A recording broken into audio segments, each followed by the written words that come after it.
नमस्कार, मैं संजय खटाना आप सभी का हार्दिक स्वागत करता हूं। एक कहावत तो आपने सुनी होगी कि अंधा बांटे रेवड़ी और घूम घूम करके अपने को दे। यानी कि यदि कोई अंधा व्यक्ति, लोभी व्यक्ति अपने हाथ से कुछ सामान बांटता है तो वो अपने ही, जहां उसको आवाज आती है अपनों की, अपना एहसास होता है, वहीं उन्हीं को वो लोग अपना फायदा बांटता है। बात करते हैं कल हुए निर्णय की। समाजवादी पार्टी के लोगों ने रमाबाई अंबेडकर पार्क में मनाया 11वां राष्ट्रीय सम्मेलन, जिसमें पुनः अखिलेश यादव को राष्ट्रीय अध्यक्ष बना दिया गया। हम भी पिछड़े समाज के लोग हैं, पिछड़ा समाज, मुस्लिम समाज और अन्य तमाम, अब तो दलितों को भी जोड़ने की बात कही जा रही है, बहुजन समाज बनाने की बात समाजवादी कर रही है, और ये भी कह रही है कि भाजपा का मुकाबला कोई कर सकता है तो वो समाजवादी पार्टी कर सकती है। सही बात है, कर सकती है। जिन जन भावनाओं को लेकर के समाजवादी का निर्माण हुआ था, जिन जन भावनाओं को लेकर के माननीय मुख्यमंत्री मुलायम सिंह बने, अखिलेश यादव को भी मुख्यमंत्री बनने का मौका जनता ने दिया, फुल फ्लैश सरकार दी, वो बात कहीं नजर नहीं आई। लोगों को शायद वो प्यार, वो अपनापन, वो अधिकार, वो सम्मान समाजवादी में समझ नहीं आया। बड़ी उहापोह है कुछ जातियों में, कुछ समाज के लोगों में। एक तरफ जाएं तो कुआं, दूसरी तरफ जाएं तो खाई। एक तरफ बसपा सुप्रीमो, दूसरी तरफ सपा सुप्रीमो, तीसरी तरफ कांग्रेस, वहां भी परिवारवाद, चौथी तरफ लोग सोचते हैं कि चलो 15-20 साल बाद ही सही भाजपा कम से कम अपना नेतृत्व बदलती है। भाई पहले आडवाणी जी की और अटल जी की जोड़ी थी, अब गृह मंत्री और प्रधानमंत्री की जोड़ी है, तो कम से कम अगले 5 साल में या 10 साल में जोड़ी बदलेगी, कोई नया आएगा। तो एक उम्मीद लोगों ने लगी कि शायद भाजपा कोई नया काम करेगी। लेकिन आज का चर्चा का विषय हमारी भाजपा नहीं है, हमारी चर्चा का विषय है समाजवादी पार्टी। खुद को ही खुद स्वीकार करना। क्या समाजवादी पार्टी में कोई ऐसा व्यक्ति नहीं है जो अखिलेश यादव जी के अलावा राष्ट्रीय अध्यक्ष बनने के लायक हो? क्या किसी दूसरी बिरादरी का कोई आदमी ऐसा नहीं है जो राष्ट्रीय अध्यक्ष बनने के लायक हो? और चलिए, राष्ट्रीय अध्यक्ष तो यादव जी होंगे ही होंगे। अगर सरकार बनती है तो क्या गारंटी है कि फिर वापस अखिलेश जी ही मुख्यमंत्री नहीं होंगे? भाई, समाजवादी के नाम पर पिछड़ों को जोड़ लेना, समाजवादी विचारधारा के लोगों को जोड़ लेना, और मुख्यमंत्री यादव नहीं, पूरी यादव कौम में से किसी को बना देते, अपने चाचा को ही बना देते, अलग बात थी। यादवों के सिर्फ एक परिवार को, जो अब रजवाड़ों की तरह हो गया है, जो राजशाही हो गया है, सिर्फ उसी परिवार को बार बार मुख्यमंत्री या राष्ट्रीय अध्यक्ष बनाना, यह समाजवाद के दायरे में नहीं आता। मैं अखिलेश जी का विरोधी नहीं हूं, लेकिन समाजवादियों का पक्षधर हूं। इसलिए भी पीड़ा है कि क्या, कब आएगा वो राज, कब आएगी वो पार्टी जो सबको समान अवसर देगी?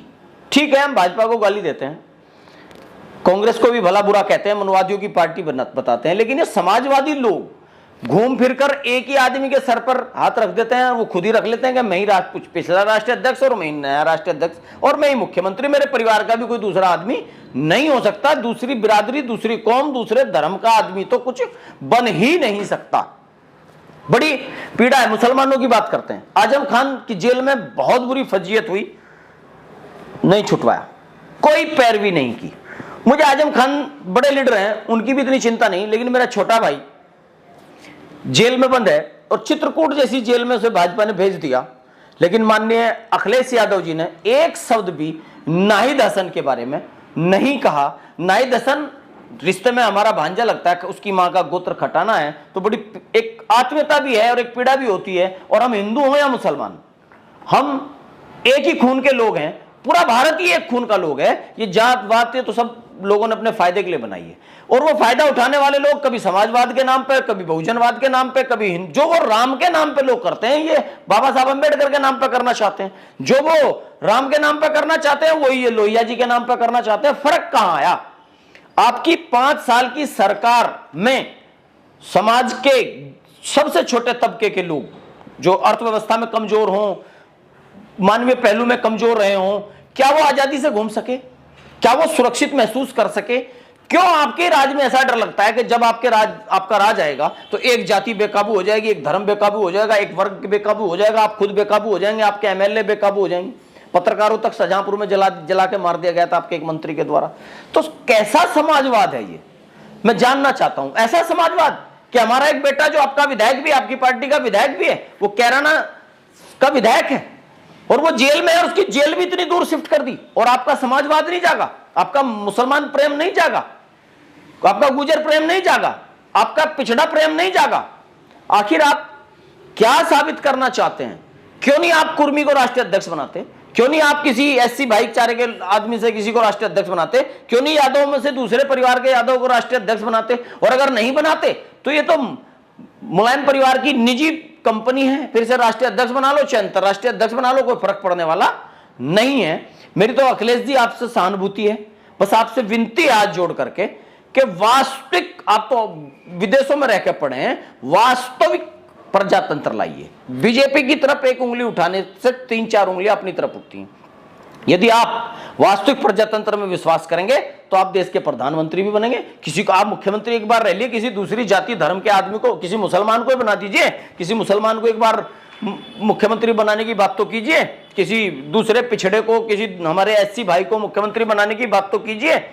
आप अगर किसी दूसरे को मुख्यमंत्री बनाएंगे, अपनी पार्टी का या राष्ट्रीय अध्यक्ष बनाएंगे, तो आप प्रधानमंत्री की दौड़ में शामिल हो जाएंगे। और भाजपा को अगर हराना चाहते हैं तो आपको वास्तविक रूप से प्रजातंत्र अपने प्रदेश में, अपने देश में लाने की लड़ाई लड़नी होगी। परिवार तंत्र भूलना होगा। और ये और 5-4 साल का खेल चला, इसके बाद जनता इतनी जागरूक होती जा रही है कि वो सुनने वाली ही नहीं है। मैं आपका पक्षधर हूं, आपका विरोधी नहीं हूं, लेकिन यह चाहता हूं आपसे कि आप वास्तविक प्रजातंत्र को प्रदेश और देश में बहाल करने की लड़ाई लड़ाएं। आप हमारे पिछड़ों के नेता हैं, माइनॉरिटीज के नेता हैं, तो उसका भी असर कहीं दिखना चाहिए। माइनॉरिटीज के लोग अगर कष्ट में हैं, एक छोटा बच्चा ही है मेरे से छोटा, मेरा भांजा लगता होगा, भाई लगता होगा, वो आपका विधायक है, आपके लिए सारा दिन काम करता है, लोगों की सेवा करता है, और उस वक्त उठा के जेल भेज दिया जा रहा है और आप उफ तक नहीं कर पा रहे। ये कैसा समाजवाद है मेरे भाई? अखिलेश जी, मैं आपसे निवेदन करता हूं कि वास्तविक समाजवाद की लड़ाई आप शुरू करें। कोई मनुवाद आपके आड़े आ नहीं सकता। नमस्कार, धन्यवाद।